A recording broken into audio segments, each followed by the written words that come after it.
Update on the situation in Syria. A lot of media outlets have been reporting that Russia has stated that it will use force if the U.S. crosses the red line once again. However, there seems to be no confirmation from the Russian government at this time of them actually signing off and agreeing to this statement. So, as it stands right now, I am very skeptical about this claim. But there have been other people, there are other countries that have stepped forward and given their support, if not militarily, then in spirit, for what the United States is doing to Syria right now. Both Russia and Iran have sent warnings to the United States that this is a red line. Now, they have not confirmed their willingness to use force, but they have said that this is the kind of thing that is reckless. It's irresponsible and places the lives of a great many people in danger. And this also comes after another U.S. strike hit the country in Raqqa, where an internet cafe was destroyed, where the media reports that some odd 20 civilians have been killed, but the mainstream media has been absolutely quiet about it and not even bothered to report on the innocent civilians that have been killed in that attack. Now, the DPRK, the leader Kim Jong-un, has denounced the attack, calling it absolutely unforgivable. Now, Vladimir Putin also appeared on CBS's 60-minute show to give this statement. We act based on the United Nations Charter, i.e. the fundamental principles of modern international law, according to which this or that type of aid, including military assistance, can and must be provided exclusively to the legitimate government of one country or another, upon its consent or request, or upon the decision of the United Nations Security Council. Meanwhile, another major player in the region is becoming more involved. Media reports say that China is sending military advisors to the country in order to help deal with the situation with ISIS. The Chinese will be arriving in the coming weeks, a Syrian army official told the Lebanon news website Al-Masdar Al-Arabi. They said they will reportedly be followed by a series of troops as well. Meanwhile, an Israeli military news website, Debgafile, has cited military sources saying that a Chinese aircraft carrier, the Liaoning CV-16, has already been spotted at the Syrian port of Tartus on the Mediterranean coast. It was said to be accompanied by a guided missile cruiser.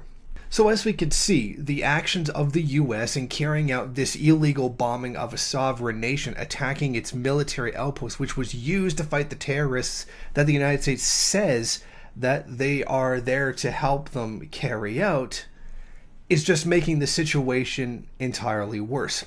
I would be happy if Russia did step up and say, okay, we will use force if you carry out this kind of attack again, that we will respond with force, and force certainly should be.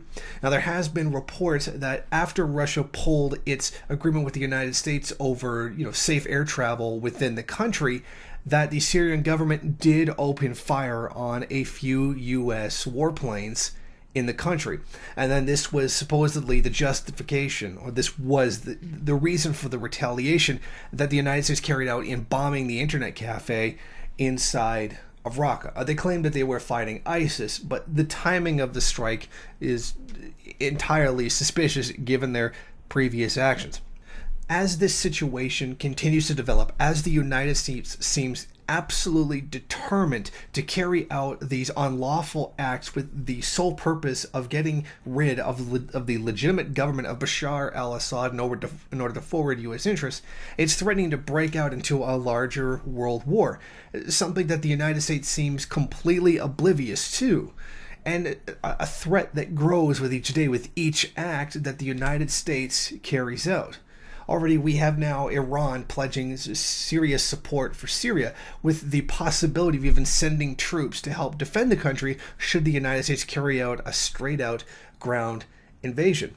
And who knows what kind of military support is really coming from China in the country, because we don't really know how far each side is willing to go in this conflict, but the sheer sending of something as powerful as an aircraft carrier from China to Syria is certainly very suspicious.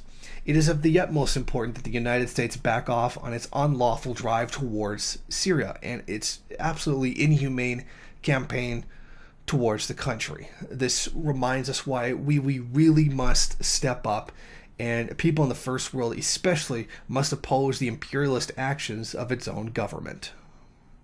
Thank you for watching. If you like this program, then please head over to my Patreon page and set up a monthly donation.